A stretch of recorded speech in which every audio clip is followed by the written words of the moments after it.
نحمده ونصلي على رسوله الكريم أما بعد فأعوذ بالله من الشيطان الرجيم بسم الله الرحمن الرحيم قل هو الذي أنشأكم وجعل لكم السمع والأبصار والأفئدة قليلا ما تشكرون صدق الله العظيم رب اشرح لي صدري ويسر لي أمري واحلل عقدة من لساني يفقه قولي NTV দর্শক forum Malaysia আয়োজিত আজকের এই এনটিভি ইফতার প্রোগ্রাম 2024-এ ইন্টারন্যাশনাল ইয়ুথ সেন্টার হল রুমে আপনারা যারা উপস্থিত হয়েছেন আপনাদের সবাইকে জানাচ্ছি আন্তরিক শুভেচ্ছা এবং অভিনন্দন। আহলান ওয়া সাহলান ওয়া মারহাবান বিকুম ফি হাযাল লিকা আত-তাইয়িব আল মুবারাক। আমরা শুরুতেই আল্লাহ রাব্বুল ইজ্জাত জালালের দরবারে শুকরিয়া জ্ঞাপন করছি যে আল্লাহ তাআলা আমাদেরকে ইফতারির এই পূর্ব মুহূর্তে চমৎকার এই পরিবেশে কিছু দিনী কথা শুনবার সুযোগ করে দিয়েছেন। আমরা সবাই পড়ছি কালিমাতুশ শুকর আলহামদুলিল্লাহ। তো সম্মানিত শুধু আমি সূরা মুলকের 23 নম্বর আয়াত তেলাওয়াত করেছি। এই 23 নম্বর আয়াতে এই আয়াতে আল্লাহ তাআলা আমাদেরকে স্পেশাল 3টা ব্লেসিংস দিয়েছেন, 3টা নেয়ামত দিয়ে ধন্য করেছেন। এ নিয়ে আমরা কথা শুনবো ইনশাআল্লাহ। আল্লাহ তাআলা বলছেন قل هو الذي أنشأكم وجعل لكم السمع والأبصار والأفئدة قليلا ما تشكرون। নবী হে আপনি বলুন তিনি সে সত্তা যিনি তোমাদেরকে সৃষ্টি করেছেন আর তোমাদেরকে দিয়েছেন শ্রবণ শক্তি, দৃষ্টি শক্তি আর চিন্তা শক্তি, কিন্তু খুব অল্প সংখ্যক লোকই তোমরা শুকরগুজার হও। এই যে এত বড় নেয়ামত পেয়ে আমরা ধন্য, আমরা শুকরগুজার হই না। তাহলে 3টা ফ্যাকাল্টি বা 3টা ক্যাপাসিটি বা 3টা এবিলিটি যে আল্লাহ তাআলা আমাদেরকে বিশেষ নেয়ামত দিয়েছেন, সেই 3টা নেয়ামতের কথা আল্লাহ বলেছেন। এক হচ্ছে হিয়ারিং, 2 হচ্ছে ভিশন, 3 হচ্ছে intellect. I repeat, hearing, vision, intellect, অর্থাৎ শ্রবণ শক্তি, এরপর তিনি দিয়েছেন আমাদেরকে দৃষ্টি শক্তি আর দিয়েছেন চিন্তা শক্তি বা বিচার বুদ্ধি। তো এই 3টা নেয়ামতের মধ্যে থেকে সর্বশেষ যে নেয়ামতটা অর্থাৎ চিন্তা শক্তি বা বিচার বুদ্ধি, যে আল্লাহ তাআলা আমাদের মধ্যে বিবেক দিয়েছেন, বিচার বুদ্ধি দিয়েছেন, এই পয়েন্টটা নিয়ে আমি আজকে কিছু কথা আপনাদের সামনে উপস্থাপন করব ইনশাআল্লাহ বিইذنিল্লাহ। সম্মানিত সুধী, আমরা মানুষ, আমরা উই আর ইন্টেলেকচুয়াল বিং, আমরা হচ্ছে বুদ্ধিবৃত্তিক প্রাণী। অর্থাৎ আল্লাহ তাআলা আমাদেরকে ফ্রি উইল দিয়েছেন, আমাদেরকে ক্রিটিক্যালি থিঙ্কিং করার সুযোগ দিয়েছেন, বিচার বুদ্ধি বিবেক কমন সেন্সকে কাজে লাগানোর সুযোগ আল্লাহ তাআলা আমাদেরকে দিয়েছেন। এবং এজন্যই আল্লাহ তাআলা আমাদেরকে আশরাফুল মাখলুকাত বানিয়েছেন। আমাদের ফ্রি থিঙ্কিং করার সুযোগ আছে, আমাদের ইন্টেলেক্ট আছে, আমাদের ইন্টেলিজেন্স আছে, আমরা আমাদের সিদ্ধান্তগুলো নিজের মন মতো করে নিতে পারি। এজন্য আমরা হচ্ছে আশরাফুল মাখলুকাত। এজন্য আল্লাহ তাআলা ফেরেশতাদেরকে অর্ডার করেছেন যাতে তারা আমাদেরকে সেজদা দেয়। সুবহানাল্লাহ। এই সেজদাটা আবার ইবাদতের সেজদা ছিল না, এটা ছিল অনারারি সাজদা, সম্মানসূচক সাজদা। ইবাদতের সেজদায় লুটিয়ে পড়া যায় একজনের সামনে। আওয়াজ করে বলুন তো তিনি কে? তো ফেরেশতারা যে সেজদাটা আমাদেরকে দিয়েছিল এটা ছিল অনারারি সাজদা, সম্মানসূচক সাজদা। তো এই বিচার বুদ্ধি বিবেক বুদ্ধি এগুলোই আমাদেরকে পশু থেকে আলাদা করেছে। পশুর কিন্তু এই ইন্টেলেক্ট নাই, বিচার বুদ্ধির ক্ষমতাটা তাদের নাই। এজন্য পশু থেকে আমরা আলাদা। এবং চিন্তা আর বিবেককে খাটানোর জন্য আল্লাহ তাআলা মহামূল্যবান একটা অঙ্গ আল্লাহ তাআলা আমাদেরকে দিয়েছেন, সেটা হচ্ছে ব্রেইন, আমাদের মস্তিষ্ক। এটাকে কাজে লাগিয়ে, কমন সেন্স কাজে লাগিয়ে আমরা পৃথিবীতে সভ্যতার পর সভ্যতা নির্মাণ করেছি। পৃথিবীতে মানুষ ছাড়া অন্য কোনো প্রাণী কি এটা করতে পেরেছে? এটা মানুষ করেছে, কারণ আল্লাহ তাআলা মানুষকে এই চিন্তা শক্তি দিয়েছেন, বিচার বুদ্ধি দিয়েছেন এবং সফিস্টিকেটেড একটা ব্রেইন দিয়েছেন। এটা কাজে লাগিয়ে আমরা অনেক বড় কাজ করে ফেলতে পারি। এবং আপনি শুনলে অবাক হবেন, আমাদের এই যে ছোট্ট ব্রেইনটা, খুব বেশি না কিন্তু ওজন, একটা প্রাপ্তবয়স্ক মানুষের হিউম্যান ব্রেইনের ওজন কত ধারণা আছে কারো? হ্যাঁ, কত? 3 pound, on an average 3 pound, মানে 1.5 কেজি। এই 1.5 কেজি ওজনের ব্রেইন দিয়ে আমরা পৃথিবীতে এই সভ্যতাগুলো বিনির্মাণ করেছি। এবং আপনি শুনলে অবাক হবেন, আমাদের এই ব্রেইনের মেমোরি ক্যাপাসিটি, মেমোরি স্টোরেজ অনেক বেশি। বিজ্ঞানীরা গবেষণা করে ওনারা জানিয়েছেন যে আমাদের হিউম্যান ব্রেইনের মেমোরি হচ্ছে 2.5 পেটাবাইটস। আপনারা মেগাবাইটের নাম শুনেছেন, গিগাবাইটের নাম শুনেছেন, পেটাবাইট হয়তো অনেকে শুনেন নাই। পেটাবাইট আরো অনেক বেশি, অনেক বড়। তো 1 পেটাবাইটে হয় 1 মিলিয়ন গিগাবাইট। আই রিপিট, 1 পেটাবাইটে হয় 10 লক্ষ গিগাবাইট। তার মানে আমার আর আপনার যে যে হিউম্যান ব্রেইন, এই ব্রেইনের ক্যাপাসিটি হচ্ছে 25 লক্ষ গিগাবাইট। সুবহানাল্লাহ, এত আসতে 25 লাখ গিগাবাইট আমাদের ব্রেইনের মেমোরি বা স্টোরেজ। আচ্ছা বলেন, আপনাদের এই যে আইফোন মোবাইল, এটাতে মেমোরি কত? 256 জিবি ম্যাক্সিমাম, ম্যাক্স 256 জিবি। আচ্ছা গেল। এরপর আমাদের ল্যাপটপ গুলোতে মেমোরি স্টোরেজ কত ম্যাক্সিমাম? সাধারণত 500 জিবি, যারা খুব বেশি নেয় হয়তো 1000 জিবি, 1 টেরাবাইট, তাই না? এই তো। তাহলে আমাদের ল্যাপটপ গুলোর মেমোরি স্টোরেজ হচ্ছে 1000 গিগাবাইট। তাতে সারা দুনিয়াটাই যেন এটার ভিতরে ঢুকিয়ে রাখা যায়, ঠিক কিনা?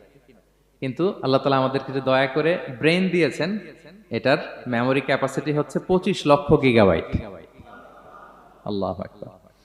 এবং আপনি শুনলে অবাক হবেন, এই ব্রেনের ভিতরে আল্লাহ তাআলা অনেক নিউরন দিয়েছেন, মানে স্নায়ু কোষ, যে নিউরন গুলো ব্রেনের মেসেজ গুলো, ইনফরমেশন গুলোকে ট্রান্সমিট করে। আমাদের ব্রেইনে এই স্নায়ু কোষের সংখ্যা বা নিউরনের সংখ্যা মোর দেন 100 বিলিয়নস, মানে 10,000 কোটিরও বেশি। তো আমরা যত বেশি চিন্তা করি, যত বেশি ব্রেইন খাটাই, আমাদের এই স্নায়ু কোষগুলোর মধ্যে সংযোগায়ন বাড়ে, মানে নিউরন কানেক্টিভিটি বাড়ে। এই ব্যাপারে পৃথিবীতে সবচেয়ে বড় স্পেশালিস্ট হচ্ছে ডক্টর হার্বার্ট বানসন, হার্ভার্ড ইউনিভার্সিটির একজন অ্যাসোসিয়েট প্রফেসর। তো তাকে জিজ্ঞেস করা হয়েছিল মানুষের এই নিউরন কানেক্টিভিটি সর্বোচ্চ কত হতে পারে, একজন মানুষ যত চিন্তা করুক, যত ব্রেন খাটাক, কত হতে পারে। তো সে গবেষণা করে বলেছিল 25-এর ডান দিকে 30টা শূন্য বসালে যত হতে পারে, একটা মানুষের মাথার স্নায়ুগুলোর সংযোগায়ন বা নিউরন কানেক্টিভিটি ঠিক তত হতে পারে। 25-এর ডান দিকে কয়টা শূন্য? 30টা। এটা আমি কি দিয়ে বলবো? হ্যাঁ, মিলিয়ন, বিলিয়ন, ট্রিলিয়ন, জিলিয়ন, ফিলিয়ন, অক্ট্রিলিয়ন সব ছাড়িয়ে যাবে। আচ্ছা, সংখ্যাটা কত বড় আমি একটু উদাহরণ দিয়ে বলি। আমরা যে কম্পিউটারের দোকানে গেলে প্রিন্টিং করি না, A4 সাইজের কাগজ আছে না? একটা হিউম্যান ব্রেইনে যত পরিমাণ নিউরন কানেক্টিভিটি হতে পারে, তত পরিমাণ সাদা কাগজ যদি আপনাকে দেয়া হয়, A4 সাইজের সাদা কাগজ দিয়ে যদি বলা হয় যে এটা টেবিলের উপর রাখেন, ইন্টারন্যাশনাল ইয়ুথ সেন্টারের এই টেবিলের উপর এই কাগজগুলো রাখেন, আপনি কাগজগুলো রাখতে শুরু করবেন। কাগজের স্তূপ উঁচু হতে হতে হতে হতে এই টাওয়ার ছাড়িয়ে, আকাশ ছাড়িয়ে, বাতাস ছাড়িয়ে, মহাকাশ স্টেশন ছাড়িয়ে, নাসার বিজ্ঞানীদের নাগালে আসা প্রথম আকাশের যত দূর বিজ্ঞান যেতে পেরেছে, এই যে জেমস ওয়েব টেলিস্কোপ 34 কোটি বছর আগের ছবি, স্থির চিত্র আমাদেরকে পাঠিয়েছে, যত দূর মানুষের নাগালে এসেছে, কাগজের স্তূপ এরকম উঁচু হতেই থাকবে, তারপরেও অনেক কাগজ আপনার হাতে থেকে যাবে। তার মানে কি পরিমাণে নিউরন কানেক্টিভিটি আমাদের ব্রেইনে সম্ভব। তো এখন দ্য কোশ্চেন রাইজেস, প্রশ্ন হচ্ছে আমরা আমাদের ব্রেইনকে ওইভাবে খাটাই কিনা, ব্রেইনটাকে কাজে লাগাই কিনা। আমাদের যে অভাবনীয় চিন্তা শক্তি, আনলিমিটেড চিন্তা শক্তি দিয়ে যে আল্লাহ তাআলা আমাদেরকে সৃষ্টি করেছেন, এটার কতটুকু আমরা ব্যবহার করি, আমাদের এই সফিস্টিকেটেড যে ব্রেইন আল্লাহ দিয়েছেন, এটা ব্যবহার করি কিনা, দিস ইজ দ্য কোশ্চেন। তো সম্মানিত শুধু আল কোরআন আল কারিমের পরতে পরতে আল্লাহ তাআলা আমাদেরকে মাথা খাটাতে বলেছেন, আমাদের চিন্তার দিগন্তকে প্রসারিত করতে বলেছেন, কিন্তু আমরা মাথা খাটাতে চাই না। আমরা যেন চিন্তাশীল হয়ে উঠি, আমরা যেন ব্রেইন খাটাই। অনেক আয়াত আপনি পাবেন, দুই একটি আয়াত আপনাদের সামনে আমি উপস্থাপন করবে আজকের আলোচনার ইতি টানবো ইনশাআল্লাহ বিইজনিল্লাহ। আমরা যেন মাথা খাটাই, আমরা যেন চিন্তা করি, এটা বোঝাতে যে আল্লাহ তাআলা বেসিক্যালি কোরআনে 4টা শব্দ ব্যবহার করেছেন। 4টা, একটু ক্লাসের মতো মনে করেন, তাহলে মনে থাকবে, কিছু শিখে গেলাম। প্রথম শব্দ হচ্ছে আন-নাযার, আন-নাযার। 2 নম্বর হচ্ছে আল-আক, 3 নম্বর হচ্ছে আত-তাফাক্কুর, 4 নম্বর হচ্ছে আত-তাদাব্বুর। আই রিপিট, আবার বলি, আন-নাযার, আল-আক, আত-তাফাক্কুর, আত-তাদাব্বুর। আন-নাযার, আল-আক, আত-তাফাক্কুর, আত-তাদাব্বুর। বলতে পারবেন 4টা? 1 নম্বরে কি? আন-নাযার, 2 নম্বরে আল-আক, 3 নম্বরে আত-তাফাক্কুর, 4 নম্বরে আত-তাদাব্বুর। এই 4টা শব্দ নিয়ে সংক্ষিপ্ত কিছু আলোকপাত করবো ইনশাআল্লাহ বিইজনিল্লাহ। আন-নাযার শব্দটা আপনাদের পরিচিত, একটু ভেঙে বললে বুঝতে পারবেন। আমরা বলি না এই যে নজর দিস না, এই যে নজর লাগবে, বলি না নজর দেয়া। নজর মানে হচ্ছে তাকানো, তবে সাধারণ তাকানো না, careful look, with deep observation and reflection. এটাকে কোরআন বলেছে আন-নাযার। এটার প্রতি কোরআন আমাদেরকে উৎসাহিত করেছে। পাশাপাশি 2 নাম্বার কি বলছিলাম নজরের পরে? হ্যাঁ, অ্যাটলিস্ট একজন তো বলতে হবে। আল আক, আল আক, এটাও আপনারা অর্থ জানেন। আমরা বলি না আকল, হ্যাঁ, কিরে তোর কি আকল নাই, তুই কি ব্যাককেল, বলি না আমরা এরকম? ব্যাককেল মানে যার আকল নেই। তো এই যে আকল, আকল থাকা বা আকল খাটানো বা কমন সেন্সকে খাটানো, রিজনিং করা, কোরআন এটার ব্যাপারে উৎসাহিত করেছে। 3 নম্বরে কি বলেছিলাম? হ্যাঁ, আত্তাফাক্কুর। এই যে ইউআই এর স্টুডেন্ট পাওয়া গেছে তো, ওনারা বলতে পারতেছে আত্তাফাক্কুর। আত্তাফাক্কুর শব্দটা আসছে ফিকির থেকে। ফিকরা, ফিকির, ফিকির তো বোঝেন নাকি? আমরা বলি না যে ফিকির করতে হবে? তো আত্তাফাক্কুর মানে ক্রিটিক্যাল থিংকিং, বিশ্লেষণ ধর্মী চিন্তা করা। আর সর্বশেষ হচ্ছে আত্তাদাব্বুর। আর তাদাব্বুরটা কোরআনের সাথে জড়িত, কোরআনের পেছনের গল্পগুলো খুঁজে বের করা। আর তাদাব্বুর শব্দটা এসেছে আরবি শব্দ দুবুর থেকে। দুবুর, দুবুর মানে কি? পেছন।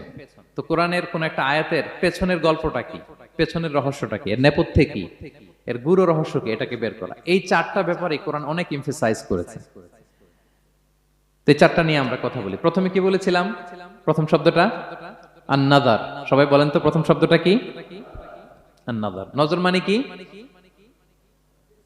দৃষ্টি দেয়া, স্বাভাবিক দৃষ্টি না, গভীর দৃষ্টি, সুগভীর দৃষ্টি। হ্যাঁ, ইংরেজিতে বলে অবজারভেশন বা রিফ্লেকশন।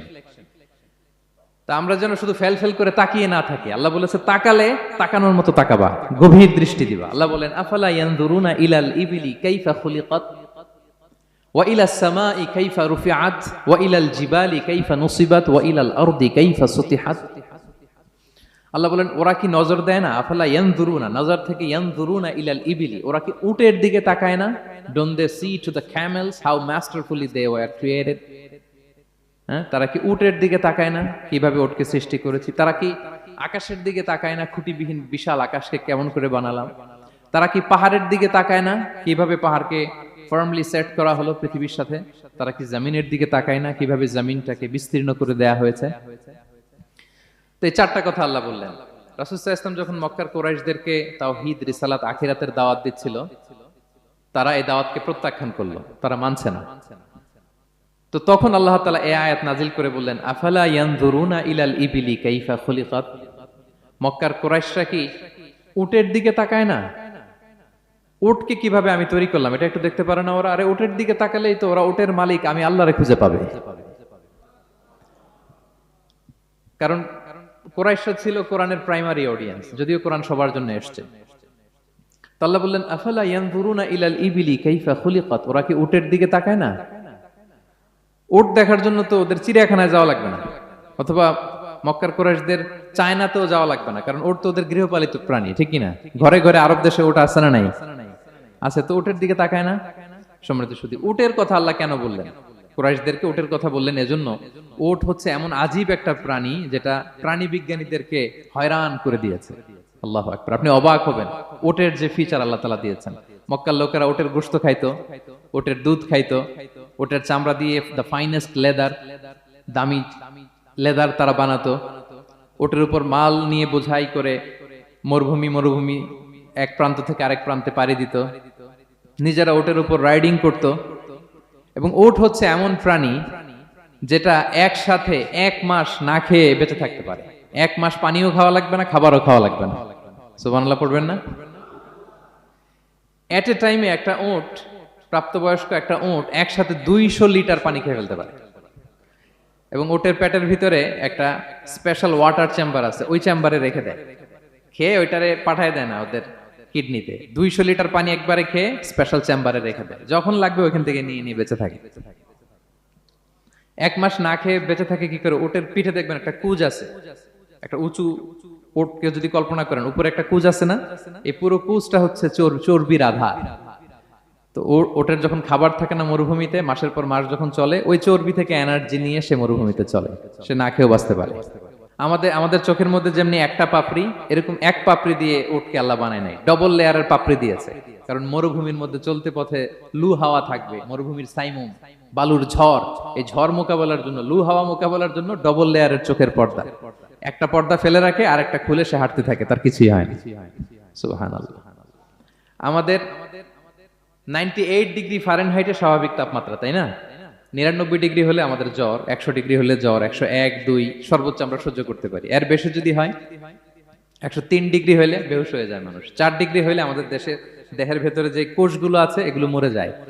কিন্তু একটা উট মরুভূমির তাপমাত্রায় প্রতিদিন 104 ডিগ্রি, 5 ডিগ্রি তাপমাত্রা সহ্য করে খুব স্বাভাবিক উট চলতে পারে, তার কিছুই হয় না। এবং মরুভূমির মধ্যে যে ক্যাকটাস আছে, গুলমলতা, বড় বড় কাঁটা জাতীয় গাছ, যেই কাঁটা পৃথিবীর কোনো প্রাণী খেতে পারবে না, কিন্তু একটা উট অনায়াসে খেয়ে ফেলতে পারে। উটের জিহ্বাকে এবং পাকস্থলীকে আল্লাহ এমন স্পেশালি মেড করেছেন, যত কাঁটা দিবেন খেয়ে সাবার ওর কিছুই হয় না। সুবহানাল্লাহ বিহামদিহি। আল্লাহ বলে, আফালা ইয়ানজুরুনা ইলাল ইবিলি কাইফা খুলিকাত, ওরা কি উটের দিকে তাকায় না? আরে উটকে নিয়ে গবেষণা করলেই তো উটের মালিককে খুঁজে পায় তারা। এরপর বললেন, ওয়া ইলাস সামাই কাইফা রুফিআত, ওরা কি আকাশের দিকে তাকায় না? কিভাবে খুঁটি ছাড়া আকাশকে আমি বানিয়েছি। আপনারা যখন বিমানে চড়েন তখন কি শুধু ভিডিও করতে থাকেন নাকি? মেঘের ভিডিও, আকাশের ভিডিও, তখন তাকাবেন আকাশের দিকে। সুবহানাল্লাহ, কিভাবে আল্লাহ আকাশকে তৈরি করেছেন। ওয়ালাকাদ যায়্যানা সামাআদ দুনিয়া বিজিনাতিল কাওয়াকিব, আল্লাহ বলেন এই প্রথম আকাশটাকে আমি তারা দিয়ে সুশোভিত করেছি, বিশাল বিশাল তারা। এই যে আমরা সূর্য দেখি, এটা একটা তারা, পৃথিবীর চেয়ে 13 লক্ষ গুণ বড় এই সূর্য। কত গুণ বড় বলে ফেললাম হুট করে মুখ দিয়ে, কিন্তু কল্পনা করতে পারতেছি। তার মানে 13 লক্ষটা পৃথিবী সূর্যের মধ্যে রাখার জায়গা আছে। তাই বলে মনে করেন না যে সূর্য অনেক বড় সাইজের তারা। ন, সূর্য এই মহাশূন্যের খুব ছোট্ট সাইজের একটা তারা। সূর্যের চেয়ে লক্ষ কোটি গুণ তারা আছে। যে সূর্য পৃথিবীর চেয়ে 13 লক্ষ গুণ বড়, ওই সূর্যের চেয়ে কোটি গুণ বড় তারা আছে। এরকম লক্ষ কোটি কোটি তারা নিয়ে আমাদের গ্যালাক্সি মিল্কি ওয়ে, এরকম কোটি কোটি গ্যালাক্সি আছে। সুবহানাল্লাহ, কোটি কোটি গ্যালাক্সি নিয়ে আমাদের এই প্রথম আকাশের মহাশূন্য। তার মানে পুরো প্রথম আকাশটাকে যদি একটা মানচিত্র দেয়া হয়, ওইখানে মাইক্রোস্কোপ দিয়ে পৃথিবীকে খুঁজে পাওয়া যাবে না। আই রিপিট, পুরো প্রথম আকাশটাকে যদি একটা বড় মানচিত্র বানানো হয়, আমরা যে পৃথিবীতে আছি মাইক্রোস্কোপ দিয়েও এটাকে খুঁজে পাওয়া যাবে না। এই বিশাল প্রথম আকাশের মহাশূন্য যখন শেষ, এরপরে হচ্ছে প্রথম আকাশের লেয়ার, তারপরে হচ্ছে দ্বিতীয় আকাশের মহাশূন্য, তারপরে দ্বিতীয় আকাশের লেয়ার। বিষ্ণু ইসলাম বলেন, দ্বিতীয় আকাশের তুলনায় প্রথম আকাশটা কত ছোট শোনো। সাহারা মরুভূমির মধ্যে যদি তোমার হাতের আংটি ছুঁড়ে ফেলে দাও, পুরো মরুভূমির তুলনায় তোমার হাতের আংটি যত ছোট, আল্লাহর দ্বিতীয় আসমানের তুলনায় প্রথম আসমানটা ঠিক তত ছোট। আবার তৃতীয় আসমানের তুলনায় দ্বিতীয় আসমানটা ঠিক ওই রকম। আবার চতুর্থ আসমানের তুলনায় তৃতীয় আসমানটা ওই রকম। এইভাবে 7 আসমান। এরপরে আল্লাহর কুরসি, মাউদাউল কাদামাইন, যেখানে আল্লাহ তার কুদরতি পা রাখেন। তো 7 আসমানটা যত বড়, পুরো সাহারা মরুভূমির মধ্যে আংটি ফেলে দিলে মরুভূমির তুলনায় আংটি যত ছোট, আল্লাহর কুরসির তুলনায় পুরো 7 আসমানটা ঠিক তত ছোট। কল্পনা করা যায়? এজন্য আল্লাহ বলেছেন, আফালা ইয়ানজুরুনা ইলাল ইবিলি কাইফা খুলিকাত, একটু উট নিয়ে চিন্তা করতে পারো না? আকাশটা নিয়ে একটু ভাবতে পারো না? ওয়া ইলাল জিবালি কাইফা নুসিবাত, একটু পাহাড়ের দিকে তাকিয়ে একটু অবজারভেশন করা যায় না, রিফ্লেকশন। ও মক্কার লোকেরা, পাহাড় দেখার জন্য তো তোমাদের অন্য দেশে যাওয়া লাগবে না, তোমরা তো সারাউন্ডেড বাই মাউন্টেন্স, চারদিকে শুধু পাহাড়, পাহাড় আর পাহাড়। এই পৃথিবীর ভেতরে 7টা টেকটনিক প্লেট আছে।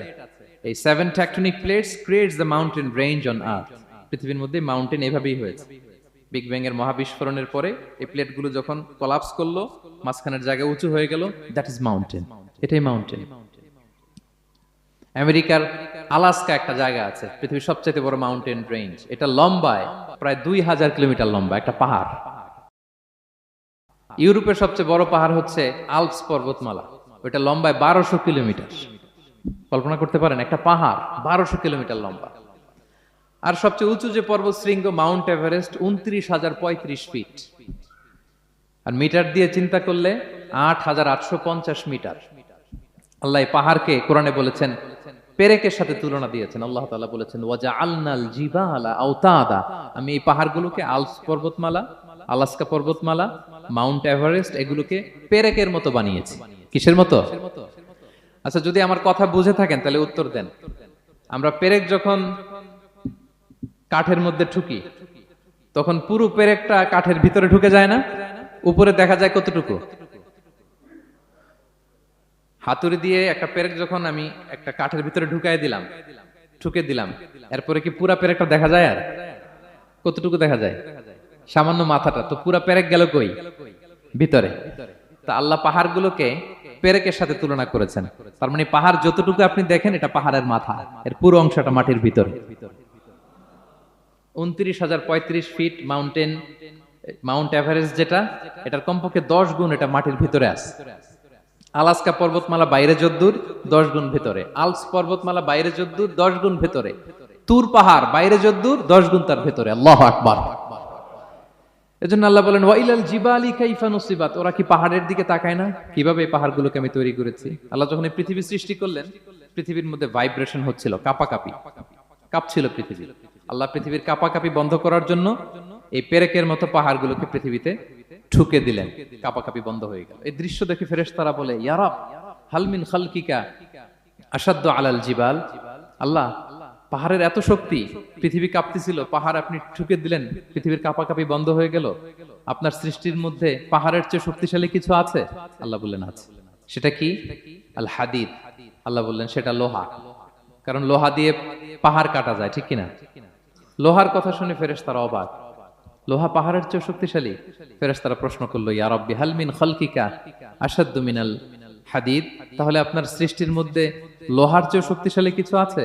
আল্লাহ বললেন আছে। কি সেটা? আন্নার, আগুন। কারণ আগুন লোহাকে কি করে? গলিয়ে ফেলে। ফেরেশতারা শুধু অবাকই হচ্ছে। ফেরেশতারা বলে আগুনের চেয়ে শক্তিশালী কিছু আছে? আল্লাহ বলে আছে আল মা, পানি। কারণ আগুনে দাউ দাউ করে জ্বলে ওঠা আগুনের মধ্যে পানি দিলে আগুন অস্তিত্ব হারায়।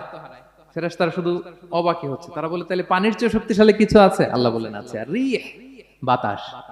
কারণ বাতাস পানিকে একদিক থেকে আরেক দিকে নিয়ে যায়। জলের মধ্যে বায়ুর উচ্ছ্বাস লাগলে জলোচ্ছ্বাস তৈরি হয়, ঠিক কি না? ফেরেশতারা আবার অবাক হয়ে বলে তাহলে বাতাসের চেয়ে শক্তিশালী কিছু আছে? আল্লাহ বললেন আছে। সেটা কি? বলতেছে বনি আদম। ওই মানুষ শক্তিশালী যে গোপনে দান করে, এত গোপনে যে ডান হাত কি দান করলো, বাঁ হাত সেটা টের পায় না। পড়েন সুবহানাল্লাহ। এই লম্বা হাদিস বলার বা বোঝানোর মূল উদ্দেশ্য হচ্ছে আল্লাহ পাহাড়কে সৃষ্টি করেছেন ওয়া ইলাল জিবালি কাইফা নুসিবাত, পাহাড়কে আল্লাহ তাআলা জমিনের মধ্যে এভাবে সেট করেছেন। আল্লাহ বলে ওরা কি একটু পাহাড়ের দিকে তাকায় না, আকাশের দিকে তাকায় না? ওরা কি একটা উটের দিকে তাকায় না? ওয়া ইলাল আরদি কাইফা সুতিহাত, ওরা কি জমিনের দিকে তাকায় না, জমিনকে কিভাবে আমি বিস্তৃত করেছি। আমরা তো কত চমৎকার মাটি দেখি, তাই না? বীজ রোপণ করে দিলে কি উর্বর জমি, হ্যাঁ, ঘাস লতাপাতা ফলমূল হয়। আসলে পুরো পৃথিবীটাই কি এরকম নরম? না, অনেক স্তর আছে। এই ভূপৃষ্ঠের নিচে আপনি পাবেন পাললিক শিলার স্তর, রূপান্তরিত শিলার স্তর, আগ্নেয়গিরির শিলার স্তর। তার মানে পৃথিবীর ভেতরে দাউ দাউ করে আগুন জ্বলছে, এবং আগ্নেয়গিরির জ্বালামুখ ভেঙে যখন এই অগ্নুৎপাতের লাভা বের হয় তখন বোঝা যায় পৃথিবীর ভেতরে কেমন আগুন পাওয়া যায়, ঠিক কিনা? তাহলে প্রথম শব্দটা আমি কি বলেছিলাম? আন-নাযার। মনে আছে তো না? প্রথম শব্দটা কি? আল্লাহ বলে তারা কি নজর করে দেখে না কিভাবে আকাশ বানালাম, উট সৃষ্টি করলাম, কিভাবে জমিন বানালাম, কিভাবে পাহাড় বানালাম। তাহলে এই যে নজর বা অবজারভেশন, রিফ্লেকশন, এটার প্রতি আল্লাহ তাআলা আমাদেরকে উৎসাহিত করেছে। প্রথম পয়েন্ট ক্লিয়ার। মোট পয়েন্ট আলোচনা করব 4টা। বলেন তো কয়টা? একটা ক্লিয়ার। 2 নাম্বার কি ছিল দেখি কার মনে আছে কিনা? আল আকল, রাইট, কমন সেন্স, রিজনিং। আমরা যেন আমাদের কমন সেন্স খাটাই, কোরআনের পরতে পরতে আল্লাহ তাআলা আমাদেরকে উৎসাহিত করেছেন। এবং ইন্টারেস্টিংলি জাহান্নামীরা যখন জাহান্নামে যাবে তারা কি বলবে জানেন? সূরা মুলকে এসেছে, তারা বলবে ওয়াকালু লাউ কুননা নাসমাউ আও নাআকিলু মা কুননা ফি আসহাবিস সাঈর। তারা বলবে হায় রে, নবীদের কথা যদি মানতাম আর যদি একটু কমন সেন্স খাটাইতাম তাহলে তো জাহান্নামে আসা লাগতো না। ওই দিনের এই আফসোসে কোনো কাজ হবে? প্রিয় ভাইরা, ওই দিন যত আফসোস করেন কোনো কাজ হবে? তাহলে জাহান্নামীরাও আফসোস করবে হায় রে, একটু যদি আকল খাটাইতাম তাইলে আজকে আর জাহান্নামের আগুনে পোড়া লাগে না। নবীদের কথা যদি শুনতাম আর যদি আকল খাটাতাম, কি খাটাতাম, তাইলে আজকের এই কঠিন অবস্থা আমাদের পড়া লাগতো না। কোরআনের বিভিন্ন আয়াত আল্লাহ তাআলা আমাদেরকে বলেছেন আফালা তাআকিলুন, তোমরা কি আকল খাটাবা না? এই যে দামি কমন সেন্স দিলাম, একটু বুদ্ধি কি খাটাবা না, আকল খাটাবা না তোমরা? এবং কোরআনের একটি আয়াতে আল্লাহ তাআলা বিভিন্ন কসমিক সিম্বলস, ন্যাচারাল ফেনোমেনা, এগুলো উল্লেখ করে সবশেষে তিনি বলেছেন লা আয়াতিন লিকাউমি ইয়াকিলুন, নিশ্চয়ই এগুলোর মধ্যে নিদর্শন রয়েছে, সাইন রয়েছে, কাদের জন্য? লিকাউমি ইয়াকিলুন, যারা আকলবান। যারা কমন সেন্স খাটায়। এই আয়াতে আল্লাহ কি কি বলেছেন, দীর্ঘ আলোচনা, আমি খুব সংক্ষেপে বলছি। আল্লাহ তাআলা বলছেন, ইন্না ফি খালকিস সামাওয়াতি ওয়াল আরদি ওয়া ইখতিলাফিল লাইলি ওয়ান নাহারি ওয়াল ফুলকিল্লাতি তাজরি ফিল বাহরি বিমা ইয়ানফাউন নাস ওয়া মা আনজালাল্লাহু মিনাস সামাই মিন মাইন ফাহিয়া বিহিল আরদা বা'দা মাউতিহা ওয়া বাসসা ফিহা মিন কুল্লি দাব্বা ওয়া তাসরিফির রিয়াহি ওয়াস সাহাবিল মুসাখখারি বাইনাস সামাই ওয়াল আরদি লাআয়াতিন লিকাওমি ইয়াকিলুন। সবগুলো বলে আল্লাহ বললেন এগুলোর মধ্যে নিদর্শন আছে তাদের জন্য যারা কমন সেন্স খাটায়। কি বললেন আল্লাহ? আল্লাহ বললেন আকাশ জমিনের সৃষ্টির মধ্যে, দিবারাত্রির পরিবর্তনের মধ্যে, এই যে 24 ঘন্টার 12 ঘন্টা দিন 12 ঘন্টা রাত, আহ্নিক গতির কারণে এই যে দিবারাত্রি আমরা পাই, এই পৃথিবীটা তার অরবিটে কক্ষে যেমনি ঘুরে, আবার পৃথিবীটা তার অক্ষেও ঘুরে। যে আপনারা যারা ক্রিকেট খেলছেন এরকম স্পিন বল করেন না? হ্যাঁ, কমন পড়ছে? স্পিন বল করলে বলটা কিভাবে যায় বলেন তো? ঘুরতে ঘুরতে যায়। তো পৃথিবী যখন সূর্যের চারদিকে কক্ষে ঘুরে, ওই ঘোরার মুহূর্তে সে নিজে স্পিনিং হইতে থাকে, ঘুরতে থাকে। ওই স্পিন হইতে তার এক পিঠ থেকে আরেক পিঠে ঘুরতে তার 24 ঘন্টা সময় লেগে যায়। ওইটার কারণে দিবারাত্রি হয়। 12 ঘন্টায় আমরা দিন পাই, 12 ঘন্টায় আমরা রাত পাই। আল্লাহ বলেন এই দিবারাত্রির পরিবর্তনের মধ্যে নিদর্শন আছে। তারপরে সাগরে যে ভেসে বেড়ায় বড় বড় নৌযান, জলযান, আপনারা দেখেছেন কিনা জানি না, এই যে icon of the ocean, Titanic জাহাজের চেয়ে 10 গুণ বড় জাহাজ, আমি দেখে এসেছি পশ্চিমা দেশগুলোতে। এত বিশাল বড় জাহাজ, এটা সামনে দাঁড়ালে এটার দৈত্যের মতো মনে হয়। মালয়েশিয়াতে তো অনেক কন্ডোমোনিয়ামস, 10-15টা কন্ডোমোনিয়ামস একসাথে জোড়া লাগালে এটা যত বড়, ওই ক্রুজগুলো, জাহাজগুলো এত বড়। এক একটা জাহাজের ভেতরে 3000-4000 হোটেল রুম আছে, 8-10টা রেস্টুরেন্ট আছে, ফুটবল স্টেডিয়াম আছে, থিম পার্ক আছে, বিশাল একটা এন্টায়ার সিটি। এই বিশাল ক্রুজগুলো, Icon of the Sea, Virgin Voyages, Royal Caribbean, এগুলো সাগরের উপর দিয়ে ভেসে বেড়ায়। আল্লাহ বলে বল ফুলকিল্লাতি তাজরি ফিল বাহরি বিমা ইয়ানফাউন নাস, সাগরের উপরে বিশাল বড় বড় ক্রুজগুলো ভেসে বেড়ায়, এর মধ্যে নিদর্শন আছে। এরপর আল্লাহ বললেন আমি পানি থেকে সব প্রাণী তৈরি করেছি, ওয়াজআলনা মিনাল মাই কুল্লা শাইইন হাই, সব প্রাণ এসেছে পানি থেকে। বিজ্ঞান এটাকে কনফার্ম করেছে। তারা বলেছে পৃথিবীর সর্বপ্রথম এককোষী প্রাণীর নাম হচ্ছে অ্যামিবা। অ্যামিবা এসছে, জুপ্লাঙ্কটন, ফাইটোপ্লাঙ্কটন, ব্যাকটেরিয়া প্লাঙ্কটন, এভাবে স্পিসিসগুলো ডেভেলপ করেছে। আল্লাহ বলে এর মধ্যে নিদর্শন আছে। এরপর আল্লাহ তাআলা বলেছেন মৌসুমী বায়ু, এই যে বায়ুর প্রবাহ, এতে নিদর্শন আছে। আর আকাশ জমিনের মাঝখানে যে মেঘমালাগুলো ভেসে বেড়ায়, এই সবগুলোর ভেতরে নিদর্শন আছে। কাদের জন্য? আল্লাহ বলেন লাআয়াতিন লিকাওমি ইয়াকিলুন, তাদের জন্য যারা আকল খাটায়, যারা কমন সেন্স খাটায়। সুবহানাল্লাহ পড়বেন না? এজন্য বিমানে যদি আপনারা উইন্ডো সিট পান, কি করবেন আজকে থেকে বলেন? উইন্ডো সিটের পাশে বসে বসে রিল দেওয়ার জন্য ভিডিও মেক করব। কি করবেন? হ্যাঁ, আল্লাহর নিদর্শন দেখব, কত ক্ষুদ্র আমি, কত নগণ্য আমি, কত তুচ্ছ আমি, এটা বুঝবার চেষ্টা করব। তাহলে 4টা পয়েন্টের 2টা চলে গেল, একটা হচ্ছে নাজার আর একটা হচ্ছে আল্লাহ আকাল। 3 নাম্বার কি ছিল? একজন বলতে হবে। আত্তাফাক্কুর। আত্তাফাক্কুর মানে ক্রিটিক্যাল থিঙ্কিং। ক্রিটিক্যাল থিঙ্কিং করা। আল্লাহ যে আমাদেরকে ব্রেন দিয়েছেন, এটা দিয়ে ক্রিটিক্যাল থিঙ্কিং করা, ব্রেনটাকে কাজে লাগানো, গড্ডালিকা প্রবাহে ভেসে না বেড়ানো, ব্রেনটাকে আমরা যেন কাজে লাগাই। আত্তাফাক্কুর। ইব্রাহিম আলাইহিস সালাম এই আত্তাফাক্কুর বা ক্রিটিক্যাল থিঙ্কিং এর ক্ষেত্রে আমাদের জন্য অনুপম আদর্শ ছিল। কোন নবীর নাম বললাম? সবাই বলেন তো নবীর নাম কি? উনি যেই সময়টাতে পৃথিবীতে এসেছিলেন তখন কেউ করত তারার পূজা, কেউ করত চাঁদের পূজা, কেউ করত সূর্যের পূজা। আমরা হইলে কি করতাম? কোন এক দলে ঢুকে যেতাম। কি বলেন? এক দল করে তারার পূজা, আরেক দল সূর্যের, আরেক দল চাঁদের। আমরা হইলে কি করতাম? এক দলে ঢুকে যেতাম। উনি ঢুকেন নাই। উনি এই তারকা পূজারী, সূর্য পূজারীদের চিন্তার দেয়ালে আঘাত করেছেন। সুবহানাল্লাহ। ফালাম্মা জান্না আলাইহিল লাইলু রাআ কাওকাবা। উনি কিভাবে সত্যের সন্ধান পেলেন দেখেন। উনি রাত্রিবেলা যখন দেখেন যে লোকজন তারার পূজা করে, উনি ভাবলেন হাযা রব্বি, এই তারাই কি আমার রব? পরে দেখে না, দিনের বেলায় তারারে আর খুঁজে পাওয়া যায় না। এখন মনে মনে ভাবে হায় রে, আমার রব যদি আবার মাঝে মধ্যে না থাকে তো আমি যাব কই? এক সময় উনি আসে, আরেক সময় নাই। এরকম খোদা দিয়ে আমাদের কোনো লাভ আছে? যিনি সবসময় আমার টেক কেয়ার করবে, আমরা তো ওই খোদার ইবাদত করি, ঠিক কি না? উনি বললেন না না, এই তারা আমার রব হতে পারে না। এরপর দেখা যায় আরেকদিন রাত্রিবেলা সবাই চাঁদের পূজা করে, কি দ্যুতিময় চাঁদ, জ্যোৎস্না ছড়ায়। তো উনি ভাবলেন, আহাদা রাব্বি, এটাই কি আমার রব? পরে দিনের বেলা যখন দেখে না, চাঁদ তো আর দেখা যায় না, চাঁদ তো আর নাই, ভ্যানিশ, ডিসঅ্যাপিয়ার। পরে বলে না, চাঁদ আমার রব হইতে পারে না। এবার দিনের বেলা দেখলেন দ্বিপ্রহরের জল জলে সূর্য খা খা রোদ বিলাচ্ছে গোটা বিশ্বে। দেখে যে সবাই এটার ফলোয়ার বেশি, সবাই সূর্যের পূজা করে। কিন্তু আবার গোধূলি লগ্নে সানসেটের টাইমে যখন সূর্য ডুবে গেল, হায় হায়, উনি বিপদে পড়লেন, এবার আমি কই যাব, সূর্যও তো থাকে না। আল্লাহু আকবার। তখন তিনি ঘোষণা দিলেন, ইন্নী ওয়াজ্জাহতু ওয়াজহিয়া লিল্লাযী ফাতারাস সামাওয়াতি ওয়াল আরদা হানিফা ওয়া মা আনা মিনাল মুশরিকিন। হে তারকা পূজারী, হে চাঁদের পূজারী, হে সূর্য পূজারী, আমি তোমাদের কোনো দলের সাথে নাই, বরং আমি আমাকে ওই সত্তার দিকে মনোনিবেশ করলাম, আত্মসমর্পণ করলাম। ফাতারাস সামাওয়াতি ওয়াল আরদ, যিনি আকাশ সৃষ্টি করেছেন, জমিন সৃষ্টি করেছেন। হানিফা ওয়া মা আনা মিনাল মুশরিকিন, আমি শিরক করি না, আমি হানিফ হিসেবে সেই আল্লাহর ইবাদত শুরু করে দিলাম। পড়েন আল্লাহু আকবার। তাইলে উনি স্রোতে গা ভাসান নাই, কোন এক দলে না ঢুকে উনি ওনার ক্রিটিক্যাল থিঙ্কিং, ওনার অ্যানালজি, ওনার বিবেককে উনি কাজে লাগিয়েছেন। তো সম্মানিত সুধী, এজন্য চিন্তা করা, এটাকে আরবিতে বলে আত-তাহান্নুস মিন বাকায়া আল ইব্রাহিমিয়া। এটা ইব্রাহিমী চিন্তার অবশিষ্টাংশ। সেদিন ইব্রাহিম আলাইহিস সালাম এভাবে চিন্তা করতেন, গবেষণা করতেন।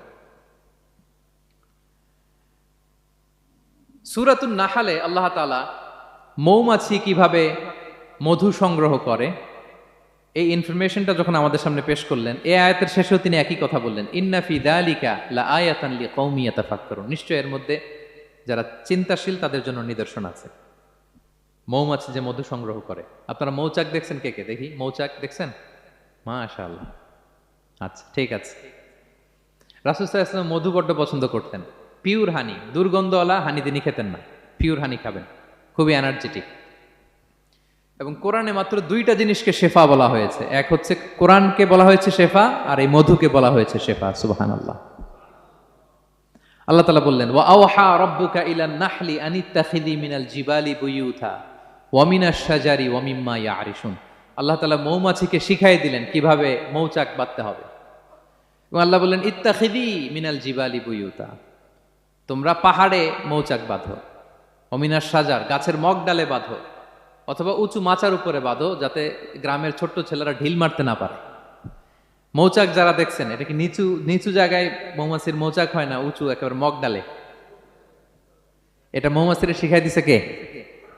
হ্যাঁ, কে শিখিয়েছে? আল্লাহ সুবহানাহু ওয়া তাআলা মৌমাছিকে শিখিয়ে দিয়েছে। যারা আরবি বোঝেন তারা বুঝতে পারবেন, ইত্তাখিদি এটা ফেমিনিন জেন্ডার।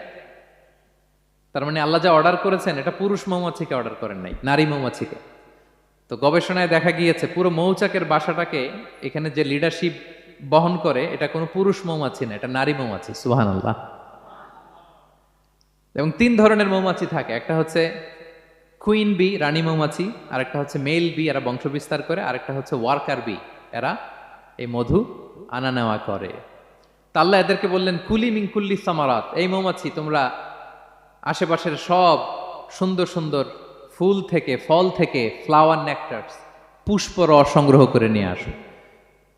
মধু এত স্বাস্থ্যকর, হেলদি ডায়েট কেন? কারণ আশেপাশের গাছের মধ্যে এখানে আপনার ভেষজ গাছ আছে, ঔষধি গাছ আছে, বনাজি গাছ আছে, ঠিক কিনা?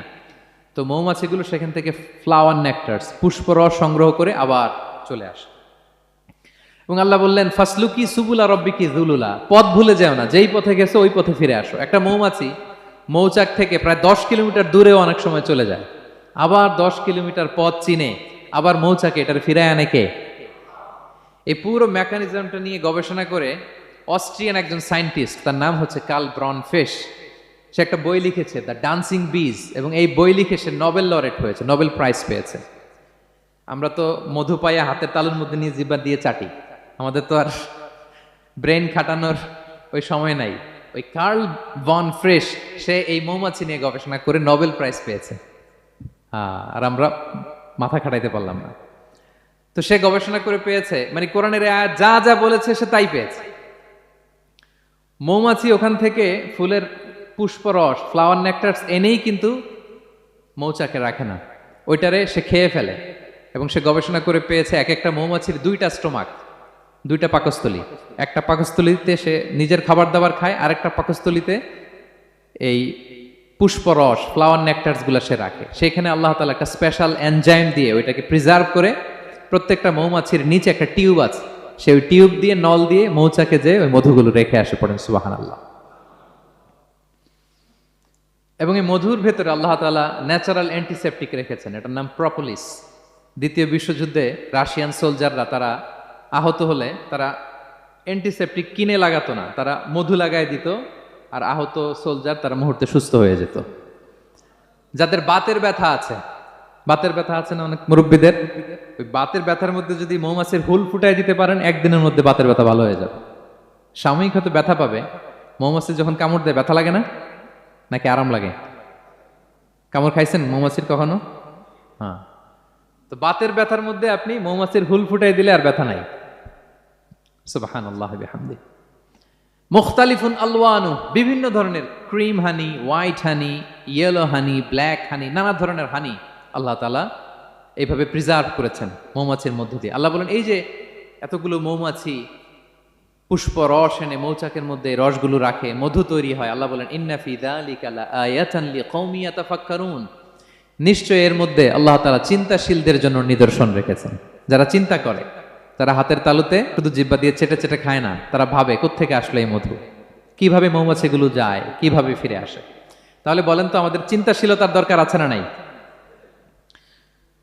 সূরা আলে ইমরানের 190 নম্বর আয়াতে আল্লাহ তাআলা বলেছেন, যারা আকাশ বাতাস পৃথিবী সৃষ্টি নিয়ে চিন্তা করে এবং সর্ব অবস্থায় আল্লাহ তাআলার জিকির করে, ওয়া ইয়াতাফাক্কারুনা ফি খালকিস সামাওয়াতি ওয়াল আরদ, এবং তারা তাফাক্কুর করে, ক্রিটিক্যাল থিংকিং করে, এবং তারা বলে মা খালাকতা হাযা বাতিলা, হে আল্লাহ তুমি অনর্থক কিছু সৃষ্টি করো নাই। মনে রাখবেন এই পৃথিবীতে আল্লাহ তাআলা অনর্থক কোনো কিছু সৃষ্টি করে নাই, করেছে? যেটাই সৃষ্টি করেছে এটা এর মধ্যে মানব কল্যাণ আছে না নাই? আল্লাহ তাআলা আমাদের জন্য কল্যাণ রেখেছেন। এবং এই আয়াত যখন নাজিল হল, বিষ্ণু ঈসা ইসলাম বললেন ওয়াইলুন লিমান কারাআহা ওয়া লাম ইয়াতাফাক্কার ফিহা, ধ্বংস তাদের জন্য যারা এই আয়াত তেলাওয়াত করে কিন্তু এই আয়াত নিয়ে চিন্তা করে না, গবেষণা করে না। এবং কোরআনের বিভিন্ন আয়াতে আল্লাহ তাআলা বিষ্ণুনবীকে বলেছেন, নবী হে আপনি আপনার উম্মতদেরকে নবীদের ঘটনা শোনান। কোরআনের 3 ভাগের 1 ভাগ হচ্ছে ঘটনা। পুরো কোরআনের 3 ভাগের 1 ভাগ কি? ঘটনা, স্টোরি টেলিং। কারণ গল্প মানুষের মনে দাগ কাটে। আল্লাহ তাআলা বলেছেন ফাকসুসিল কসাসা লাআল্লাহুম ইয়াতাফাক্কারুন, নবী হে আপনি তাদেরকে কিচ্ছা শোনান, ঘটনা শোনান, নবীদের কাহিনী শোনান। লাআল্লাহুম ইয়াতাফাক্কারুন, যাতে করে তারা ক্রিটিক্যাল থিংকিং করে। তারা লূত আলাইহিস সালামের কওমের ঘটনা যখন শুনে যে আল্লাহ তাআলা আপসাইড ডাউন করে দিয়েছিলেন, তারা যখন কওমে আদের ঘটনা শুনে, কওমে সামুদের ঘটনা শুনে, তারা যেন চিন্তাশীল হয়। এবং বিশ্বনবীর সাহাবী আবু দারদা রাদিয়াল্লাহু তাআলা আনহু উনি বলতেন তাফাক্কুরু সাআতিন খায়রুন মিন কিয়ামি লাইলা, 1 ঘন্টা কেউ যদি আল্লাহর সৃষ্টি নিয়ে চিন্তা করে সেটা সারা রাত তাহাজ্জুদের সালাত অফার করার চেয়ে উত্তম।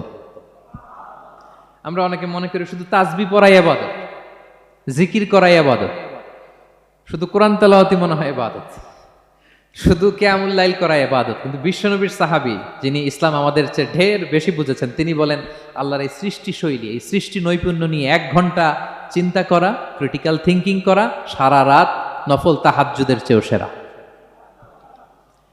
এবার বলেন আমাদের চিন্তা করার দরকার আছে না নাই? ব্রেনটা খাটাবেন তো? এই যে যারা কনভার্টেড মুসলিম হয় এরা কিন্তু অনেক চিন্তা ফিকির করে, নিজের সাথে নিজে বোঝাপড়া করে, ক্রিটিক্যাল থিংকিং করে, তাদের অ্যানালজি কাজে লাগিয়ে, আল্লাহর দেয়া ব্রেনকে কাজে লাগিয়ে এরপরে শাহাদা পাঠ করে, এমনি এমনি না। এই যে কিছুদিন আগে আমেরিকান এক পপ স্টার কালেমা পড়ছে না? আপনি জানেন একটা ধর্ম চেঞ্জ করা, একটা ফেইথ চেঞ্জ করা, এটা কত বড় সিদ্ধান্ত? হ্যাঁ, বাপদাদার ধর্ম বয়স 30-40, এতদিন যে ধর্ম মানলাম এটাকে চেঞ্জ করে নতুন ধর্মে কনভার্ট হয়, এটা কত বড় সিদ্ধান্ত? Could you imagine that? It's not a joke. নিজের সাথে নিজের অনেক বোঝাপড়া করতে হয়, তারাই ক্রিটিক্যাল থিংকিং করে। এবং বিষ্ণু ঈসা ইসলাম উনি নবী হওয়ার আগেও এই চিন্তার ইবাদত করতেন। তিনি হেরা গুহায় চলে যেতেন, কাবা থেকে 6 কিলোমিটার উত্তরে, 634 মিটার উঁচু জাবালে নূরের উপরে একটা কেইভ আছে, গুহা, এটার নাম হচ্ছে গারে হেরা। ওখানে বসে বসে তিনি এই চিন্তা করতেন। তার মানে নবী হওয়ার আগে বিশ্বনবীর ইবাদত ছিল চিন্তার ইবাদত। নবী হিসেবে অ্যাসাইন্ড হওয়ার আগে বিশ্বনবীর ইবাদত কি ছিল বলেন তো? নামাজ পড়া, কোরআন তেলাওয়াত করা। কোরআন তো নাজিলই হয় নাই, কোরআন তেলাওয়াত করবে কেমনে? তখন 6 মাস বসে বসে উনি ওখানে কি করেছেন বলেন? ধ্যানমগ্ন করেছেন, ধ্যানমগ্ন ছিলেন, তিনি চিন্তা করতেন। ওইটাই ছিল ওনার আধ্যাত্মিক শিক্ষায়তন। ওই নির্জন গুহার মধ্যে উনি যখন চিন্তায় মগ্ন ছিলেন, আল্লাহর সৃষ্টি শৈলী নিয়ে চিন্তা করতেন, ঠিক ওই মুহূর্তে, অন্তিম মুহূর্তে ওই মাহেন্দ্রক্ষণে নাজিল হয়েছে ইকরা বিসমি রাব্বিকাল্লাযী খালাক, read in the name of your Lord who has created. পড়ো তোমার প্রভুর নামে যিনি তোমাকে সৃষ্টি করেছেন, শিক্ষা দিয়েছেন। তাহলে সম্মানিত সুধী, ইসলামের সূচনা হয়েছিল, এটা বলা যায় ফাইনালি যে ইসলামের সূচনা হয়েছিল এই চিন্তার ইবাদতের মধ্য দিয়ে। তো আমরা যেন চিন্তা করি। তাহলে 4টা পয়েন্টের 3টা আমরা ক্লিয়ার করে ফেললাম। আর তাফাক্কুর, ক্রিটিক্যাল থিঙ্কিং ও শেষ। 4 নম্বর কি বলেছিলাম? হ্যাঁ বলো তো। আর তাদাব্বুর। আর তাদাব্বুর মানে পন্ডারিং অন দ্য কোরআন, কোরআনকে গবেষণা করে পড়া, কোরআনের আয়াতের অন্তর্নিহিত মর্মার্থ, গূঢ় রহস্য উদ্ঘাটনের চেষ্টা করা। আল্লাহ বলেন আফালা ইয়াতাদাব্বারুনাল কোরআন আম আলা কুলুবিন আকফালুহা, ওরা কি কোরআন নিয়ে একটু চিন্তা গবেষণা করবে না, নাকি ওদের অন্তরে জং ধরা তালা পড়ে গিয়েছে? তাহলে আমরা যে গড়গড় করে তেলাওয়াত করি, আল্লাহ শুধু এই তেলাওয়াত করতে বলেননি। হ্যাঁ, তেলাওয়াত করলে প্রতি অক্ষরে 10 নাকি ঠিক আছে, কিন্তু আল্লাহ বলেছেন ওরা কি কোরআন নিয়ে চিন্তা গবেষণা করবে না? আফালা ইয়াতাদাব্বারুনাল কোরআন, কোরআন তো এসেছে গোটা বিশ্বকে কাঁপিয়ে দিতে, হিস্ট্রিকে বদলে দিতে কোরআন এসেছে। মা আনজালনা আলাইকাল কোরআন লিতাশকা, নবী হে হতভাগা জাতি হিসেবে পৃথিবীতে থেকে যাবেন এজন্য কোরআন পাঠাই নাই। এটা পৃথিবীর পুরো হিস্ট্রিকে চেঞ্জ করে দিবে। তাদাব্বুরুল কোরআন, আর তাদাব্বুর শব্দটা এসেছে দুবুর থেকে, দুবুর মানে পেছন। আল্লাহ বলেছেন প্রতিটা আয়াত পড়ার সময় এর পেছনের নেপথ্যের গল্পটা কি এটাকে খুঁজে বের করো। আপনি যত বড় মুফাসসির হন, কোরআনের আয়াত আপনি যত পড়বেন, প্রতিদিন নিত্য নতুন নতুন নতুন তথ্য আপনি পাবেন। আল্লাহর কসম, আমি আল আজহারে কোরআন নিয়ে পড়াশোনা করেছি, IIM এ কোরআন নিয়ে masters, human embryology in the holy Quran, PhD-র 5 বছর, human behavioural patterns in the holy Quran. এখনো তো তাফসির করে যাই, প্রতিদিন কোরআন স্টাডি করি। একটা আয়াত যত পড়ি, প্রত্যেক স্টাডিতে নতুন নতুন ইনফরমেশন আমার মাথায় চলে আসে। শুধু আমার মাথা না, পৃথিবীর যত বড় মুফাসসির হোক তিনি, যত পড়বে কোরআন, যত রিভাইজ করবে, যত রিসার্চ করবে, প্রত্যেক রিভিশনে সে নতুন নতুন তথ্য পাবে। এজন্য আল্লাহ বলেন আফালা ইয়াতাদাব্বারুনাল কোরআন, ওরা কি কোরআন নিয়ে একটু চিন্তা গবেষণা করবে না, নাকি ওদের অন্তরে তালা, জং ধরা তালা লেগেছে? তো সম্মানিত সুধী, আসুন এই কোরআন নাজিলের মাসে আমাদের জং ধরা তালাটাকে আনলক করার জন্য আমরা কোরআনকে with vast concentration, with deep analysis and critical thinking নিয়ে যেন পড়ি। প্রতিটা আয়াত পড়ার সময় এর পেছনের গল্পটা কি, কোন প্রেক্ষাপটে নাজিল হলো, বর্তমান সময়ের সাথে কিভাবে এটাকে অ্যাটাচ করা যায়, এটার অন্তর্নিহিত গূঢ় রহস্যটা কি, এই গূঢ় রহস্য উদ্ঘাটনের কথা, কোরআন নিয়ে গবেষণার কথা এবং চিন্তার কথা বারবার কোরআন আমাদেরকে বলেছে। আমাদের এই চিন্তাকে জাগানোর জন্য এই কোরআন বারবার আমাদের কাছে আহ্বান করেছে। এখন আমাদের কি একটু সময় হবে না কোরআনকে চিন্তার সাথে গবেষণার সাথে পড়ার? হ্যাঁ, চিন্তাশীলতার সাথে গবেষণা করে কোরআন স্টাডি করার দরকার আছে না নাই? বলেন বলেন। হ্যাঁ, পড়বেন তো আপনারা। যারাই চিন্তা করবে, চিন্তাশীল হবে, কমন সেন্সকে খাটাবে, তারাই পৃথিবীর হিস্ট্রি পাল্টে দিবে। এই যে বিমান দিয়ে যে আমরা চড়ি, 2 ভাই আবিষ্কার করছে, Wilbur Wright, Orville Wright, Wright ভ্রাতৃদ্বয়। বলেন তো এই অরভিল রাইটের চোখ ছিল কয়টা? 3টা না? হ্যাঁ, উইলবার রাইটসের হাত ছিল কয়টা? আমার হাত কয়টা? আপনার হাত কয়টা? তো ওরা পারলে আমরা পারবো না কেন? কারণ এই চিন্তার ইবাদত থেকে আমরা দূরে সরে গিয়েছে। আমাদের মধ্যে রিজনিং নাই, আমাদের মধ্যে লজিক্যাল আন্ডারস্ট্যান্ডিং নাই, আমাদের মধ্যে ক্রিটিক্যাল থিঙ্কিং নাই, আমাদের মধ্যে পন্ডারিং অন দ্য কোরআনিক ভার্সেস নাই। আল্লাহ তাআলা আমাদের যে বিবেক, চিন্তা শক্তি দিয়েছেন, এটাকে আমরা কাজে লাগাই না, এজন্য আমরা পিছিয়ে পড়েছি। সম্মানিত সুধী, কোরআন বারবার আমাদের এই চিন্তা শক্তিকে জাগানোর জন্য আহ্বান করেছে। কোরআনের আয়াতের পরতে পরতে কোরআন আমাদেরকে বলেছে আমরা যেন চিন্তাশীল হই। এই যে সফিস্টিকেটেড ব্রেইন আল্লাহ তাআলা দয়া করে আমাদেরকে দান করেছে, আমরা যেন এই ব্রেইনটাকে কাজে লাগাই, আমরা যেন আমাদের বিবেকটাকে কাজে লাগাই, আমরা যেন আমাদের কমন সেন্সকে কাজে লাগাই। তাহলে আমাদের সোনালী অতীত আবার আমরা ফিরে পাবো। তাহলে আজকের এই আলোচনা থেকে ফাইনাল কথা হচ্ছে যে আমাদেরকে চিন্তা করতে হবে, যে কোনো জিনিসকে কোশ্চেন করতে হবে, প্রশ্ন করতে হবে, কেন, কিভাবে, ও পারলে আমি কেন পারবো না। কোরআনের আয়াত পড়ার সময় বারবার চিন্তা করবেন, সব দায় দায়িত্ব আমাদের উপর ঠেলে দিয়েন না। কোরআন নিয়ে শুধু আমরাই গবেষণা করবো আর ওয়াজ শোনাবো, এটা not only my sole responsibility, আপনাদেরও দায়িত্ব আছে, প্রত্যেকের দায়িত্ব। যত কোরআন পড়বেন আপনার অন্তরের তালা খুলে দিবে কে? আল্লাহ তাআলা আমাদেরকে চিন্তাশীল হওয়ার তৌফিক দান করুক। আমাদের এই সফিস্টিকেটেড ব্রেনকে যেন আমরা কাজে লাগাতে পারি, আমাদের কমন সেন্সকে যেন আমরা কাজে লাগাতে পারি, আমাদের রিজনিংকে যেন আমরা কাজে লাগাতে পারি।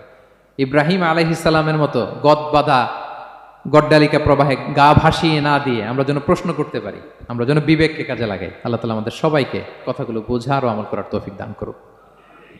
হাযা মা ইনদি ওয়াল ইলমু ইনদাল্লাহ আলাইহি তাওয়াক্কালতু ওয়া ইলাইহি উনীব। ওয়াসসালামু আলাইকুম ওয়া রাহমাতুল্লাহ।